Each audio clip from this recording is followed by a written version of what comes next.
Hello everyone, मैं आप सभी का अपने चैनल स्पेशल रीड में स्वागत करती हूँ। आज हम लोग अध्ययन करेंगे चैप्टर 12 और चैप्टर 12 के अंतर्गत हम लोग आज अध्ययन करेंगे काम अपने अपने। तो हम लोग अध्ययन को स्टार्ट करते हैं। काम अपने अपने। रोज़ की तरह बलबीर नाश्ता करके पहुँच गया चाय की दुकान पर। आज उसके साथ गाँव से आया उसका भाई सतविंदर भी था।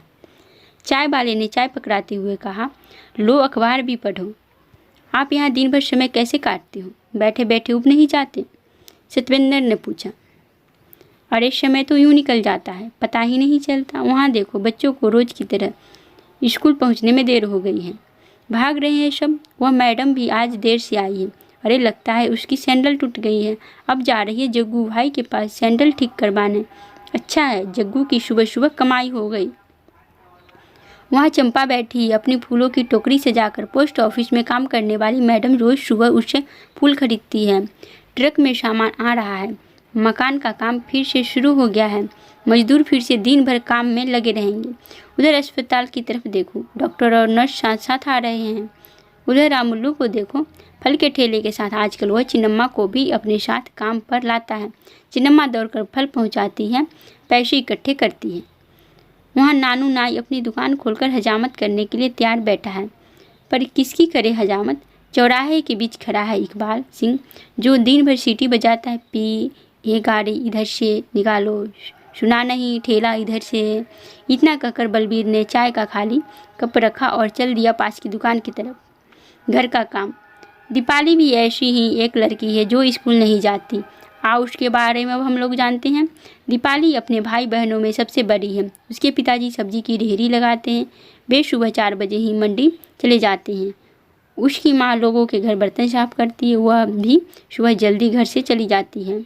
दीपाली अपने भाई बहनों के लिए खाना बनाती है।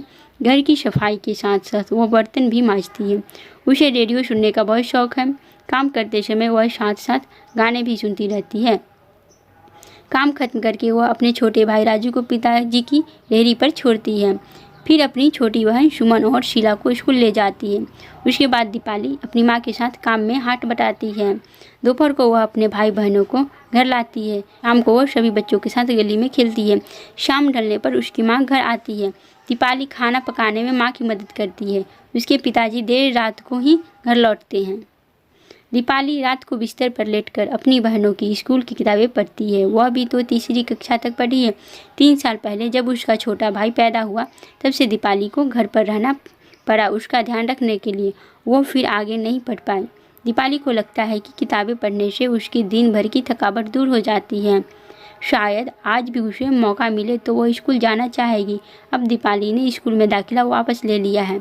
स्कूल भी अब वह रोज़ जाती है, तो दीपाली को स्कूल छोड़ना पड़ा उसके छोटे भाई की देखरेख के लिए। तो इसमें जेंडर रूढ़िवादिता से संबंध बातें बताई गई है। बातचीत के दौरान यह संदेश मिलना आवश्यक है कि सभी काम महत्वपूर्ण है, कोई भी काम बड़ा या छोटा नहीं होता। यदि बच्चे द्वारा बताए गए कामों में जेंडर विषमता दिखाई दे तो उनके कारणों पर चर्चा करना अच्छा रहेगा। शर्मा ने घर जाकर अपनी नानी से यही सवाल पूछा कि नानी, जब आप अपने ज़माने में थी तो आप कौन से काम करती थी? तो नानी ने कहा कि वह बचपन में लकड़ी इकट्ठा करना, गोबर इकट्ठा कर उसके उपले बनाना, कभी गोबर से घर की लिपाई पुताई करना जैसे कामों में बड़ों का हाथ बटाती थी। मगर अब तो घर में गोबर, गैस का चूल्हा, सीमेंट की दीवारें और फर्श है। शर्मा अब अपने घर के कई ऐसे काम नहीं करती है जो उसकी नानी अपने बचपन में करती थी। तो चैप्टर नंबर 12 जो था हम लोग का समाप्त हो गया है।